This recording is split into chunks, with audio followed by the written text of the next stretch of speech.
Hello बच्चों, स्वागत है आप सभी का हमारे ऑनलाइन प्लेटफॉर्म पर। बच्चों, हम कक्षा 10 की गणित पढ़ रहे हैं और बच्चों आज हम प्रश्नावली 1.4 पढ़ेंगे। और उम्मीद है कि आप पहले की वीडियो देख चुके हो। अगर आपने पहले की वीडियो नहीं देखी है बच्चा, तो आप चैनल पर प्लेलिस्ट में जाइएगा और एक्सरसाइज 1.1, 1.2, 1.3 की वीडियो आप वॉच कर लीजिएगा। इस एक्सरसाइज को समझने के लिए आपको उन एक्सरसाइज की बहुत ज़रूरत पड़ेगी। जब तक आप वो नहीं करोगे तब तक आपकी ये समझ में नहीं आएगा। तो चलिए, टाइम बिना बर्बाद किए हम वीडियो अपनी स्टार्ट करते हैं। और पहला सवाल है बच्चों, बिना लंबी विभाजन प्रक्रिया किए बताइए कि निम्नलिखित परमीय संख्याओं के दशमलव प्रसार शांत हैं या अशांत आवृत्ति हैं। ठीक है बच्चों। तो सबसे पहले हमें ये पता होना चाहिए कि परिमेय संख्या क्या होती है। परिमेय संख्या क्या होती है मैं आपको पहले ही बता चुका हूँ, वीडियो पढ़िए प्ले लिस्ट में, आप वहां से देख सकते हो परिमेय संख्या क्या होती है। देन उसके बाद बच्चों, आपको ये पता होना चाहिए कि दशमलव प्रसार, जो भी परिमेय संख्याओं का दशमलव प्रसार होता है वो शांत है या अशांत है। तो दशमलव प्रसार आपका कब शांत होगा कब अशांत होगा, ये आपको पता होना चाहिए। तो सवाल को करने से पहले अभी आपको ये मुझे समझाना है कि शांत आवृत्ति किसे कहते हैं और अशांत आवृत्ति किसे कहते हैं। तो चलिए अभी हम वो समझते हैं कि शांत आवृत्ति क्या होता है और अशांत आवृत्ति। तो बच्चों, ये समझने के लिए हमें सबसे पहले ये पता होना चाहिए कि कोई भी हमारे पास बच्चों कोई भिन्न लिखी हुई है, जैसे एक्स अपॉन वाई के रूप में कोई भी भिन्न लिखी हुई है। ठीक है। अब यहाँ बच्चों एक्स और वाई के मान कुछ भी हो सकते हैं, 2, 4, 6, 8, 10, 15, 20, 100, 50 कुछ भी हो सकते हैं। ठीक है। तो एक्स वाई को मैंने एक एग्जाम्पल देके आपको बताया था। इसकी जगह आप कुछ भी लिख सकते हो। जैसे सपोज कीजिए, यहाँ मैंने लिख दिया बच्चों 17/100। सपोज करो मैंने ये लिखा 17/100। तो ये जो 17 होगा बच्चों, ये आपका अंश कहलाता है, ये तो आपको पता है सबको। और ये जो 100 है, ये आपका हर कहलाता है। तो हमें हमेशा बच्चों हर के फैक्टर करने होते हैं, अभाज्य गुणनखंड करने होते हैं हर के। और जब भी हम हर के अभाज्य गुणनखंड करेंगे बच्चों, तो ये जो अभाज्य गुणनखंड होंगे ये 2 की घात n और 5 की घात m के रूप में हमें मिलने चाहिए। तो जिस भी नंबर के हमें हर के अभाज्य गुणनखंड 2 की घात n और 5 की घात m के रूप में मिल जाते हैं, उसी संख्या का दशमलव प्रसार बेटा कैसा होता है? शांत होता है। ठीक। क्या होता है? शांत होता है। फिर से समझिएगा, जिस भी संख्या के हम अभाज्य गुणनखंड करते हैं बच्चों, जिस भी संख्या के हम अभाज्य गुणनखंड करते हैं, तो 2 की घात n और 5 की घात m के रूप में उसके अभाज्य गुणनखंड आने चाहिए। अब ये संख्या हमारी क्या कहलाएगी? शांत। अगर इसके साथ कुछ भी और ऐड हो गया, जैसे सपोज कीजिए कोई भी फैक्टर आया, अगर जैसे मैंने आपको आपको कहा, आपने हर के, जैसे कि यहाँ लिखा है, ये देखिएगा, यहाँ लिखा है बच्चों 17/100, ये लिखा है। अब जब आप इसके 100 के अभाज्य गुणनखंड करोगे, तो 100 को आप लिख सकते हो 25 × 4। ठीक है। उम्मीद है इतना समझ पा रहे हो। अब बेटा ध्यान से देखिएगा अगले स्टेप पे। इस 25 को हम लिख सकते हैं 5 की घात 2, क्योंकि 25 और इस 4 को हम लिख सकते हैं 2 की घात 2, 2 की घात 2। ठीक है। तो ये 2 की घात n और 5 की घात m के रूप के हुए नहीं हुए? तो इसके जो दशमलव प्रसार होगा बच्चों वो कैसे होगा? वो शांत होगा। इसका दशमलव प्रसार कैसे होगा? शांत होगा। अगर सपोज कीजिए जैसे यहाँ कहीं लिखा हुआ है 17/120 लिखा हुआ है। ठीक है। तो आप ध्यान दीजिएगा, जैसे सपोज कीजिए, ये चाहे एग्जाम्पल आप ये लिखो मत लिखो कोई फर्क नहीं पड़ता। जैसे कहीं लिखा हुआ है 17 अब यहाँ हमने इसके फैक्टर किए तो आया 5 की घात 2 गुणा 2 की घात 2 गुणा 7। यानी कि अब इसमें ये 7 और इंक्लूड हो गया, यानी कि हमें 2 की घात n और 5 की घात m ये नहीं मिला, हमें 7 और इसमें इंक्लूड हो गया। 7 की जगह 2 भी हो सकता है, तो नहीं होगा। 3 हुआ, 7 हुआ, 8 हुआ, ये कुछ भी हुआ। तो कहने का मतलब क्या है? कोई और नंबर नहीं आना चाहिए। जब ये नंबर आ गया तो ये कहलाएगा अशांत। ये कैसे कहलाएगा बेटो? इसका दशमलव प्रसार बच्चों अशांत कहलाएगा। कैसे कहलाएगा? दशमलव प्रसार अशांत कहलाएगा। ठीक है। तो उम्मीद है आप शांत और अशांत समझ पाए होगे। तो चलिए अब शुरू करते हैं एक्सरसाइज। तो चलिए एक्सरसाइज 1.4 का सवाल नंबर पहले का पहला पार्ट लगाते हैं बच्चों। ठीक है। तो ध्यान दीजिएगा, यहाँ पे हमें एक परिमेय संख्या दे रखी है 13/3125। ठीक है। तो हम बच्चों सबसे पहले 3125 के अभाज्य गुणनखंड करेंगे। तो हम लिखेंगे यहाँ 3125। ठीक है, जरा ध्यान से समझना। अब हम इसको काटेंगे तो ये बच्चा 5 से कटेगा। ठीक है। 5 × 6 = 30, एक बचा, यहाँ हो गए 12, 5 दूनी 10, यहाँ बचे 2, यहाँ हो गए 25, 55 25। ठीक है। फिर से हम बच्चों उसको 5 से काटेंगे तो 5 एकम 5, एक बचा, यहाँ होगा बच्चों 12, 5 दूनी 10, यहाँ बचे 2, यहाँ होगा बच्चों 25, 55 25। फिर से हम बच्चों उसको 5 से काटेंगे, 5 दूनी 10, यहाँ बचे 2, यहाँ हो गए 25, पचम 25। ठीक है, फिर से बच्चों हम इसको 5 से काटेंगे, पचम 25 और फाइनली 5 एकम 5। तो हमें अभाज्य गुणनखंड बच्चों इसके क्या प्राप्त हुए, 1 2 3 4 5। कितनी बार है 5, 1 गुणा 5 गुणा 5 गुणा 5 गुणा 5, 1 2 3 4 5। कितनी बार 5 हमें प्राप्त हुआ, 5 बार। इसको हम लिख सकते हैं बच्चों 5 की घात 5। ठीक है, 5 की घात 5 इंटू, अब कुछ नहीं है तो गुणा में 1 होगा, होगा नहीं होगा। ठीक है, तो फाइनली हमारे पास इसके जब हमने फैक्टर किए तो हमें कितना मिल गया। अब इस 1 को हम बच्चों ये लिख सकते हैं, इस 1 को हम लिख सकते हैं 5 की घात 5 गुणा 2 की घात 0। लिख सकते हैं या नहीं, क्यों, क्योंकि हम किसी की भी घात 0 करें उसका मान बच्चों कितना होता है, 1। जैसे सपोज कीजिए अगर मैंने यहाँ लिख दिया बच्चों आपको x की घात 0 का मान बताइए तो वो होगा 1। मैंने लिख दिया बेटा 5 की घात 0 का मान बताइए तो वो भी होगा 1। मैंने कहा 100 की घात 0 का मान बताइए, वो भी होगा बच्चों 1। मैंने कहा 25 की घात 0 का मान बताइए, वो भी होगा 1। तो किसी की भी घात बच्चों अगर 0 लगी होती है तो उसका मान हमेशा 1 होता है। तो उम्मीद है आप इतना समझ पाए होंगे। तो चलिए इस सवाल को अब हम ऐसे लिख सकते हैं, ऊपर लिखेंगे 13 और 3125 के जब बच्चों हम अभाज्य गुणनखंड करेंगे तो हमें कितना मिला बच्चों। ठीक है, ध्यान से समझिएगा, 3125 के जब हमने अभाज्य गुणनखंड किए तो प्यारे बच्चों हमें कितना मिला। ठीक है, 3125 के जब हमने अभाज्य गुणनखंड किए बच्चों तो हमें ये मिला 5 की घात 5, 5 की घात 5 गुणा 2 की घात 0। तो बेटा ये 2 की घात n और 5 की घात m के रूप का हमें हर प्राप्त हो गया, बिल्कुल प्राप्त हो गया। तो हम लिखेंगे अतः दी गई परिमेय संख्या का हर 2 की घात n गुणा 5 की घात m के रूप का है। मैंने आपको बताया था जिस संख्या का, जिस परिमेय संख्या का हर 2 की घात n और 5 की घात m के रूप का होगा उसका दशमलव प्रसार शांत होगा। अतः दी गई संख्या का दशमलव दशमलव प्रसार शांत होगा। उम्मीद है बच्चों आप इतना समझ पाए होंगे। ठीक है, चलिए अगला सवाल देखते हैं। तो चलिए बच्चों सेकंड सवाल बनाते हैं इसका। यहाँ लिखा हुआ है 17/8। तो बच्चों हम 8 के अभाज्य गुणनखंड करते हैं। तो 8 के अभाज्य गुणनखंड करेंगे तो 2 चौक 8, 2 दूनी 4, 2 एकम 2। अभाज्य गुणनखंड हमें प्राप्त हुए बच्चों 2 गुणा 2 गुणा 2। इसे हम लिख सकते हैं 2 की घात 3। अब कुछ नहीं है बच्चों तो गुणा में इसके 1 भी होगा तो इसे हम 1 भी लिख सकते हैं।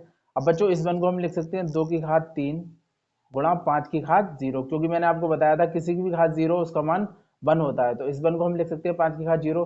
तो इसके हर के फैक्टर भी बच्चों हमें 2 की घात n और 5 की घात m के रूप के मिल गए। देखो बच्चों घात चाहे 0 हो चाहे 1 हो 2 कितनी भी हो, घात तो घात होती है। ठीक है, तो हम लिखेंगे 17 बटे, इसे हम क्या लिख सकते हैं 8 को हम लिख सकते हैं 2 की घात 3, 2 की घात 3 गुणा 5 की घात 0।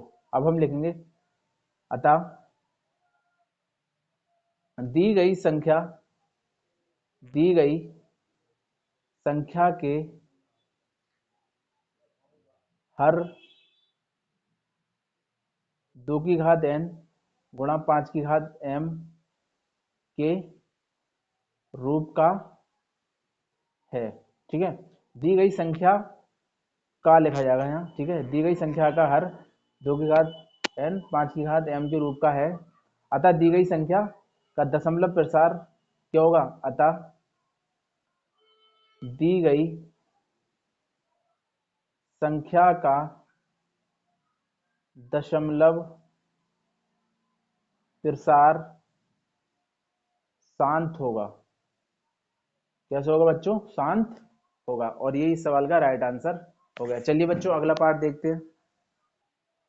तो चलिए बच्चों इसका थर्ड पार्ट बनाते हैं 64/455। तो हम बच्चों 455 की अभाज्य गुणनखंड करेंगे। यहाँ लिखेंगे हम 455। ठीक है, और बच्चों इसकी अभाज्य गुणनखंड करेंगे। अब इसको हम काटेंगे बच्चों 5 से। तो 5 नम 45, 5 एकम 5। फिर से अब हम इसको 7 से काटेंगे। 7 एकम 7, 7 तियां 21 और फाइनली 13 एकम 13। तो इसके अभाज्य गुणनखंड हमें कितने मिले बच्चों? 5 गुणा 7 गुणा 13।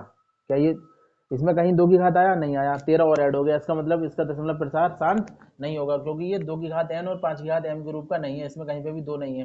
ठीक है, और 13 और फालतू में ऐड हो गया, तो हम इसको लिख सकते हैं 64/455 को हम लिख सकते हैं अभाज्य गुणनखंड आए थे 5 गुणा 7 गुणा 13। अब हम लिखेंगे अतः दी गई संख्या का हर, दी गई संख्या का हर 2 की घात n गुणा 5 की घात m के रूप का नहीं है, के रूप का नहीं है। अतः दी गई परिमेय, बच्चों पेन थोड़ा दिक्कत कर रहा है, दूसरा ले लेता हूँ। दी गई परिमेय संख्या का दशमलव प्रसार अशांत होगा। ठीक है, उम्मीद है आप समझ पाए होंगे। चलिए अगला बनाते हैं। तो बच्चों इसका फोर्थ पार्ट है 15/6400 1600। ठीक है, तो हम बच्चों 1600 के अभाज्य गुणनखंड करेंगे। ठीक है, तो यहाँ हम लिखेंगे 1600। अब हम इसको काटेंगे बच्चों, 2 से काटेंगे, 2 अट्ठे 16, फिर 2 से काटेंगे, 2 चौक 8, 2 जीरो को 2 जीरो, फिर 2 से काटेंगे, 2 दूनी 4, फिर 2 से काटेंगे, 2 एकम 2, फिर 2 से काटेंगे, 2 पंजे 10, फिर 2 से काटेंगे, 2 दूनी 4, 2 पंजे 10। अब बच्चों 5 से काटेंगे, पचम 25, फाइनली 5 एकम 5। तो हमें इसके फैक्टर कितने मिले? 2 कितनी बार लिखा है? 1 2 3 4 5 6। तो हम 2 को लिखेंगे 6 बार, 2 गुणा 2 गुणा 2 गुणा 2 गुणा 2 गुणा 2, 1 2 3 4 5 6 गुणा 5 कितनी बार है? 2 बार, तो 5 गुणा 5। ठीक है, आप इतना समझ पाए होंगे। अब बच्चों हम लिख सकते हैं 2 कितनी बार आया है, तो 2 की एक घात यहाँ लगी है, एक घात यहाँ लगी है, तो कितनी बार आया? 1 2 3 4 5 6। तो हम लिख सकते हैं 2 की घात 6 गुणा 5 कितनी बार है? 2 बार, तो हो जाएगा 5 की घात 2। उम्मीद है आप इतना समझ पाए होंगे। ठीक है, तो हमें 2 की घात n और 5 की घात m के हर के गुणनखंड प्राप्त हो गए। तो हम 15/1600 को हम लिख सकते हैं 2 की घात 6 गुणा 5 की घात m, यानी सॉरी 5 की घात 2, 5 की घात 2 लिख सकते हैं। ठीक है, अब हमें हर के फैक्टर क्या प्राप्त हो गए? ठीक है, हम लिखेंगे अतः हर 2 की घात n गुणा 5 की घात m के रूप का है। अतः वही लैंग्वेज बार बार फिर वही लिखनी है। अतः दी गई संख्या का दशमलव प्रसार कैसे होगा बच्चों? शांत होगा। उम्मीद है आप इतना समझ पाए होंगे। चलिए अगला सवाल बनाते हैं बच्चों। तो चलिए बच्चों 5वां पार्ट बनाते हैं इसका 29/343। तो 343 के गुणनखंड करते हैं बच्चों। 343 काटेंगे अब इसको बच्चों, 7 से काटेंगे, 7 चौक 28, 7 नम 63, फिर 7 7 49 और 7 एकम 7। तो फाइनली हमें फैक्टर क्या मिले? 7 गुणा 7 गुणा 7, जिसको हम लिख सकते हैं 7 की घात 3। तो बच्चों ये तो वैसे भी हमें 2 की घात n 5 की घात m के रूप का नहीं मिल रहा है, तो इसके दशमलव प्रसार कैसे होगा? अशांत होगा। तो हम लिखेंगे 29/343 को हम लिख सकते हैं बच्चों 7 की घात 3 लिखेंगे हम। अतः हर 2 की घात n गुणा 5 की घात m के रूप का नहीं है। ठीक है, अतः दी गई संख्या, अतः दी गई संख्या का दशमलव प्रसार कैसे होगा बच्चों? अशांत होगा। कैसे होगा? अशांत होगा। उम्मीद है आप इतना समझ पाए होंगे। ठीक है, ठीक है, यहाँ आप चाहें जो कि अशांत होगा, आप ऐसे भी लिख सकते हैं जो कि अशांत होगा। उम्मीद है आप इतना समझ पाए होंगे। चलिए अगला पार्ट बनाते हैं। अब देखेंगे बच्चों छठा पार्ट है 23/2 की घात 3 और 5 की घात 2। अब ये तो ऑलरेडी हमें बना हुआ दे दिया सवाल ने, बहुत सॉल्यूशन और आसान हो गया अब, क्योंकि ये 2 की घात n इंटू 5 की घात m के रूप का है। अब हम डायरेक्ट लिख देंगे, अतः हर 2 की घात n इंटू 5 की घात m के रूप का है, ठीक है, जो कि इसका दशमलव प्रसार कैसे होगा, जो कि शांत होगा। आप ऐसे भी लिख सकते हो, ठीक है। अगला सवाल देखते हैं बेटा। अगला सवाल है सवाल नंबर 6। सवाल नंबर 6 बेटा 129/2 इंटू 5 की घात 7 इंटू 7 की घात 5। अब बच्चों हमें दिख रहा है कि ये 2 की घात n और 5 की घात m के रूप का तो है, लेकिन इसमें 7 और कहाँ से ये इंक्लूड हो गया।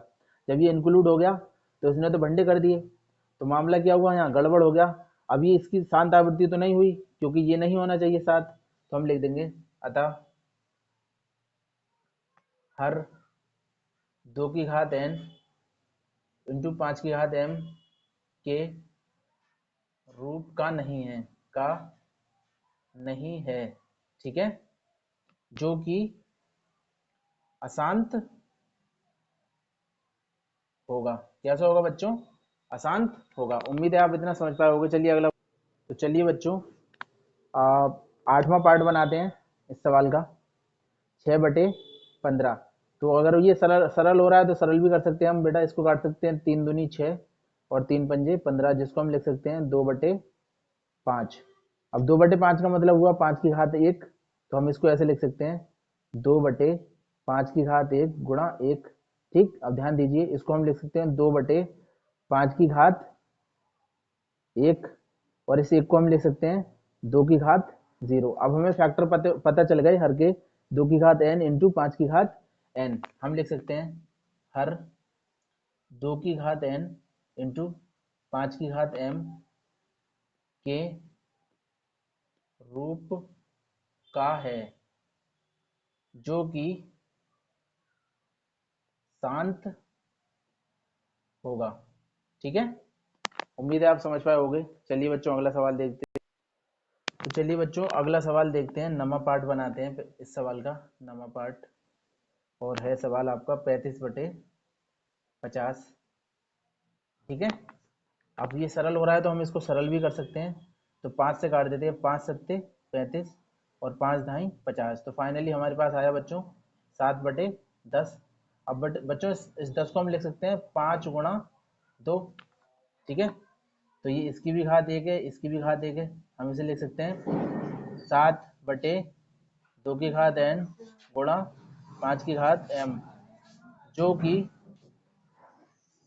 2 की घात n इंटू 5 की घात m के रूप का होगा। अतः दी गई परिमेय संख्या का दशमलव प्रसार शांत होगा। तो चलिए बच्चों इस एक्सरसाइज का इस सवाल नंबर पहले का ये आखिरी पार्ट है, 10वां, 77/210। तो हम इसको काट सकते हैं, अगर ये सरल हो रहा है तो सरल कर लें।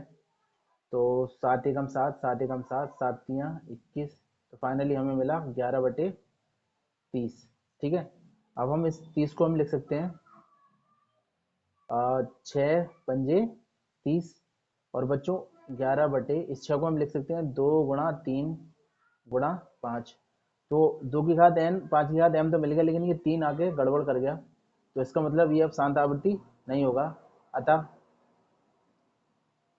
हर 2 की घात n इंटू 5 की घात m के रूप का नहीं है, रूप का नहीं है, जो कि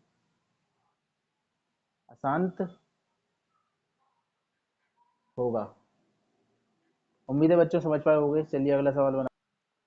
बच्चों सवाल नंबर 2 है, ऊपर दिए गए प्रश्न में उन परिमेय संख्याओं के दशमलव प्रसारों को लिखिए जो शांत हैं। मतलब हमें ऊपर जो सवाल नंबर 1 था उसमें जो भी सवाल थे उनके जितने पार्ट थे, अगर उनके जितने भी सवाल थे उसमें ये लिखा हुआ था जिनका दशमलव प्रसार शांत है हम उनको लिखेंगे। चलिए तो फिर बनाते हैं सवाल को। तो बच्चों हम लिखते हैं जिन जिन संख्याओं के दशमलव प्रसार शांत थे हम उनको लिखते हैं। ठीक है, तो आ जाइए देखते हैं। तो पहले तो पहला पार्ट था उसका दशमलव प्रसार शांत था जिसको हमने लिखा था 13/31/25। फिर उसके बाद सेकंड पार्ट था, इसका भी दशमलव प्रसार शांत आया था 17/8। फिर थर्ड पार्ट था बच्चों जिसका आया था 15/1600। फिर फोर्थ पार्ट था जिसका आया था 23/2 की घात 3 5 की घात 2। फिर बच्चों फिफ्थ पार्ट था जिसका मान था 6/15। और देन उसके बाद फाइनली पार्ट था छठा जिसका मान था 35/50। तो ये इतनी संख्याएं थी जिनकी दशमलव प्रसार शांत आए थे। तो चलिए हम इसमें पहले सबसे पहले पहले वाले पार्ट को बनाने की कोशिश करते हैं और पहला पार्ट हम बनाते हैं। तो बच्चों पहला पार्ट कितना था, 13/31/25। ध्यान से देखिएगा, 13/31/25। ठीक है, जब बच्चों हमने 31/25 के अभाज्य गुणनखंड करे थे तो हमें कितना मिला था। ठीक है, तो हमें मिला था, तो यहाँ एक बार आप करके देख लीजिए 31/25 के अभाज्य गुणनखंड। ठीक है, तो आप अभाज्य गुणनखंड करोगे तो आप 5 से काटोगे, 5 छक 30, 5 दूनी 10, 55 25। फिर से आप 5 से काटोगे, 5 एकम 5, 5 दूनी 10, 55 25। फिर से आप 5 से काटोगे, 5 दूनी 10, 55 25। और फिर से आप 5 से काटोगे, 5 55 25 और 5 एकम 5। तो कितना मिला, 1 2 3 4 5, यानी 5 की घात 5 मिला हमें। ठीक है, तो हम इसको लिख सकते हैं 13/5 की घात 5। ठीक है, अब ध्यान दीजिएगा हमें क्या करना है बेटा, इसको मैं ऐसे लिख सकता हूँ 13/5 की घात 5। अब एक काम करते हैं, मैं ऊपर गुणा कर दे रहा हूँ क्योंकि मुझे नीचे 10 बनाना है। तो नीचे 10 बनाने के लिए मैं क्या करूँगा, 2 की घात 5 से नीचे गुणा कर दूंगा और 2 की घात 5 से बच्चों मैं ऊपर गुणा कर दूंगा। ठीक है, जैसे मैंने नीचे किया है वैसे मैंने ऊपर कर दिया। ठीक है, इतना समझ समझ पा रहे हैं आप लोग, नहीं? ठीक है, अब बच्चों हम इसको सॉल्व करेंगे तो 13 बच्चों ऐसे ही रहेगा गुणा 2 की घात 5 का मतलब कितना हुआ, 2 दूनी 4 दूनी 8 दूनी 16 दूनी 32। तो यहाँ लिख देंगे हम 32 अपॉन यहाँ 5 की घात 5, तो घात 5 हो जाएगी यहाँ 5 दूनी 10। ठीक है, और इसकी घात कितनी हो जाएगी 5। इतना समझ पा रहे हैं आप या नहीं? ठीक है, आगे देखिएगा। ठीक, ध्यान से देखिएगा जरा, आगे देखें सभी लोग। अब 13 की और 32 की मल्टीप्लाई करेंगे तो आएगा 13 दूनी 26 के 6 हासिल 2, 13 39 और 2 41, 416 अब 10 की घात 5 का मतलब हुआ 1 2 3 4 5, नीचे 5 जीरो बढ़ा दो, इसका मतलब हुआ 10 की घात 5 का मतलब। ठीक है, अब जब 416 को हम 10 की घात 5 यानी 1 लाख से भाग करेंगे तो भाग करने का सिंपल सा फंडा है, नीचे जितने जीरो है, कितने जीरो है, 1 2 3 4 5, तो ऊपर 5 अंकों के बाद जीरो लगा दो। तो ऊपर कितना लिखा है 416, 1 2 3 एक जीरो अपनी तरफ से बढ़ा लो, एक जीरो और बढ़ा लो। अब कितने अंक हो गए, 1 2 3 4 5, यहाँ लगा दो आप दशमलव और उससे पहले लगा दो एक जीरो, और यही हो गया आपका राइट आंसर। ठीक है, उम्मीद है आप समझ पाए होंगे। अगर समझ नहीं आया तो एक बार मैं फिर से बता देता हूँ, चलिएगा समझ लीजिए। ठीक है, देखिएगा सवाल था आपका 13/31/25। तो सबसे पहले हम हर के अभाज्य गुणनखंड करेंगे। हर है हमारे पास 31/25 के अभाज्य गुणनखंड जब हम करेंगे बच्चों तो हमारे पास आएगा 5 की घात 5, यानी कि 13 ऐसी रहेगा, 31/25 को हम लिख सकते हैं 5 की घात 5। अब 13/5 की घात 5 ऐसी रहा, इसको मुझे हर में नीचे 10 बनाना था, तो 10 बनाने के लिए मैंने 2 की घात 5 से गुणा करी, क्योंकि घातें बराबर रहेंगी तभी हम गुणा कर सकते हैं। अगर घातें यहाँ 5 लिखा है यहाँ घातें 4 होंगी तो हम गुणा नहीं कर सकते, इसलिए घात हमारी 5 ही रही और इन दोनों की मैंने आपस में गुणा कर दी। तो 5 दूनी 10 और घात 5 थी तो यहाँ 5 ही रही, ऊपर 13 ऐसी रहा, 2 की घात 5 जो था उसको हम लिख सकते हैं 32। उम्मीद है इतना समझ पाए होंगे। अब 13 और 32 की गुणा करोगे तो आएगा 416, और 10 की घात 5 का मतलब ये हुआ कि 1 लिख के उसके आगे 5 जीरो बढ़ा दो। अब नीचे जितने जीरो लगे हों और ऊपर भाग करनी हो किसी भी नंबर से तो बहुत आसान हो जाता है। नीचे जितने जीरो लगे हुए होते हैं 1 2 3 4 5 उतने 5 अंकों के बाद दशमलव लगा दो। 1 2 3 4 5 तो 5 अंकों के बाद दशमलव लगा दो। ये हो गया आंसर। तो बच्चों इसका सेकंड पार्ट है 17/8। ठीक है।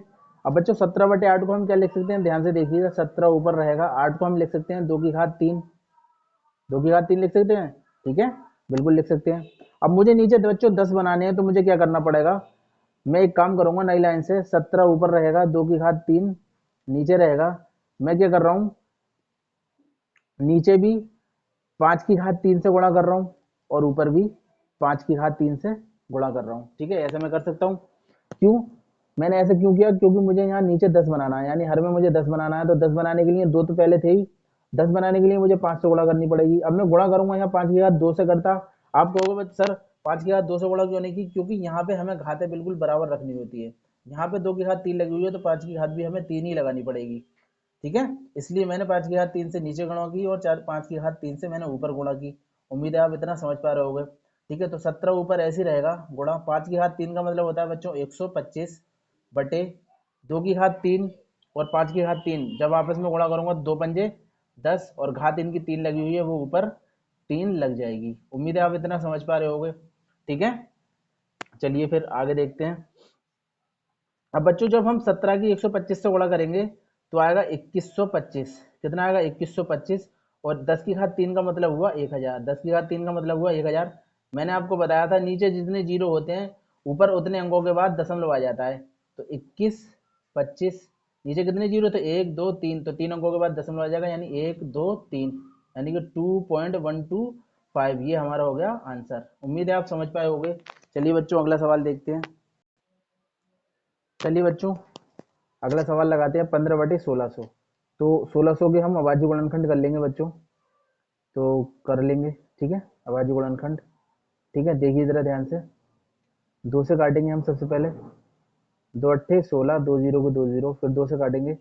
2 चौक 8, फिर 2 जीरो, 2 दूनी 4, 2 जीरो, 2 एकम 2 और 2 जीरो ऐसे ही रहेंगे। फिर 2 पंजे 10, फिर 2 से काटेंगे 25, फिर 5 से काटेंगे पचम 25 और फाइनल 5 एकम 5। तो हमें अभाज्य गुणनखंड कितने प्राप्त हुए बेटा, 1 2 3 4 5 6। तो 2 की घात हमें कितना प्राप्त हुआ 6 गुणा 5 कितनी बार आया 1 2, तो हम लिख देंगे 5 की घात 2। उम्मीद है आप इतना समझ पाए होंगे।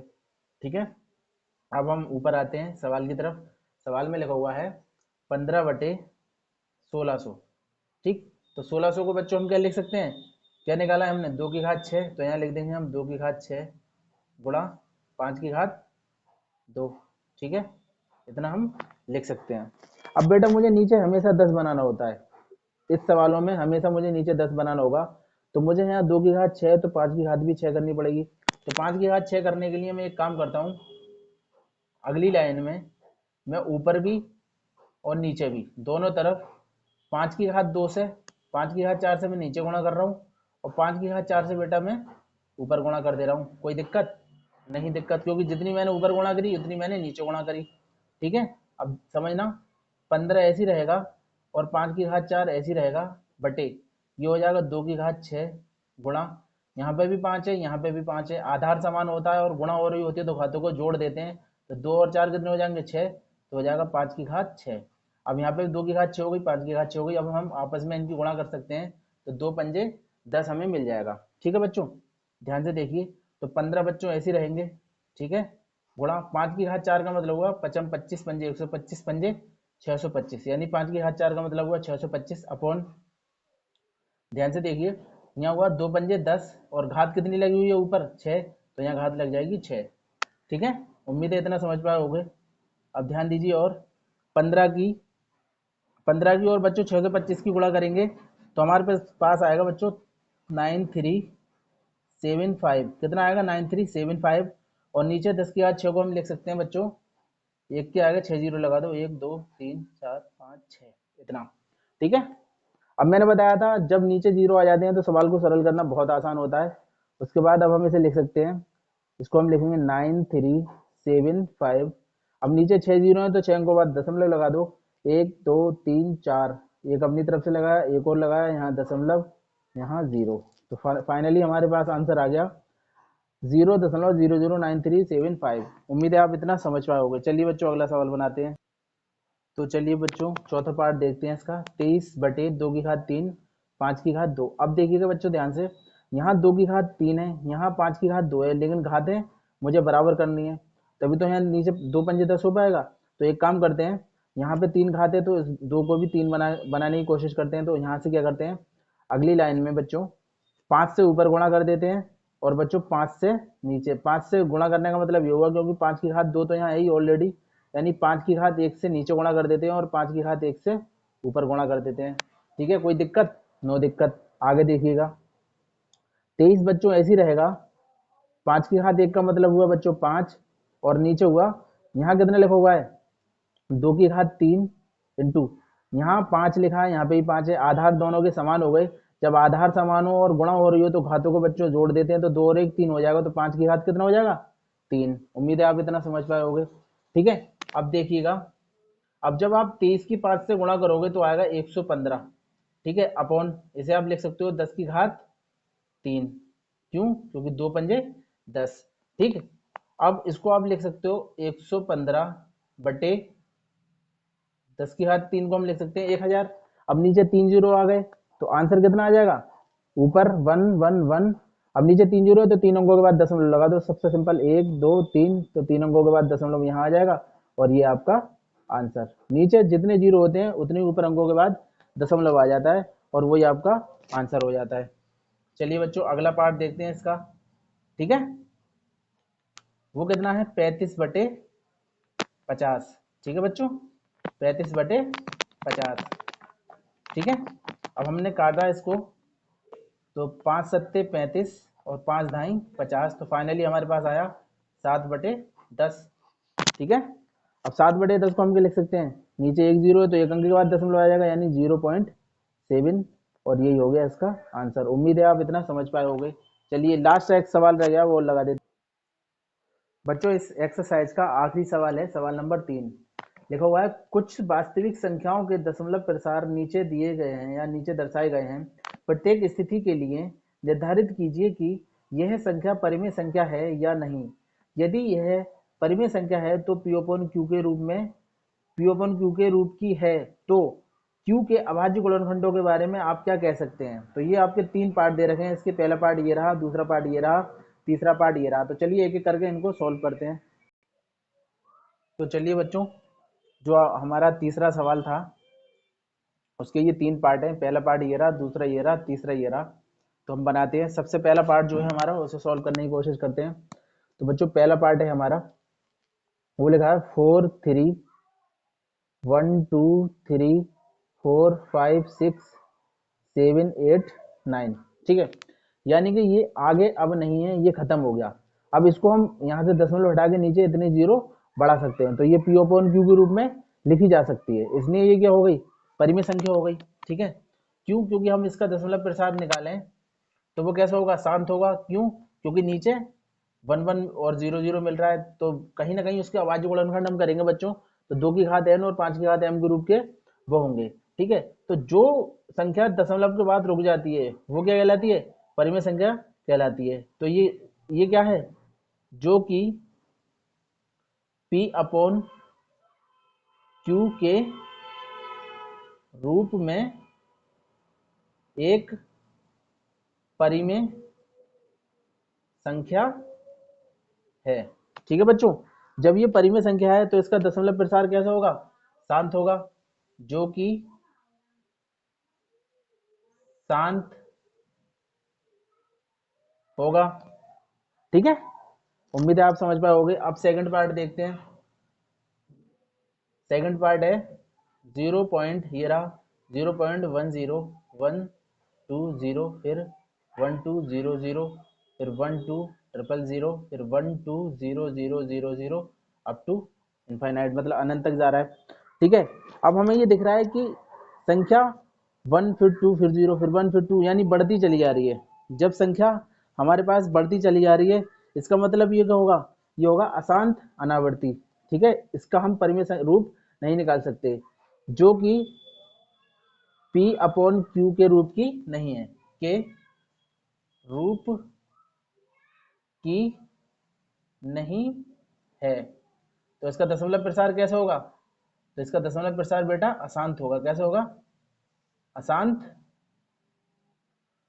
होगा। ठीक है, उम्मीद है आप समझ पाए होगे इतना। अभी बेटा इसका थर्ड पार्ट है, ये रहा,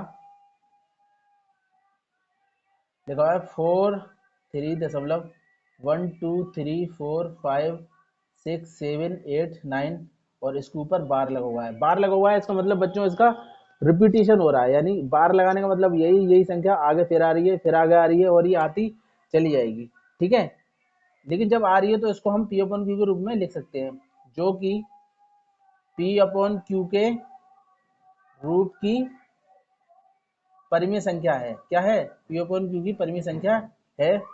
ठीक है, तो बच्चों इसके हम गुणनखंड कर सकते हैं। तो इसका दशमलव प्रसार कैसे होगा बच्चों? इसका दशमलव प्रसार शांत होगा। उम्मीद है आप इतना समझ पाए होंगे, और वीडियो को लाइक कीजिए, चैनल को सब्सक्राइब कीजिए। Thanks for watching.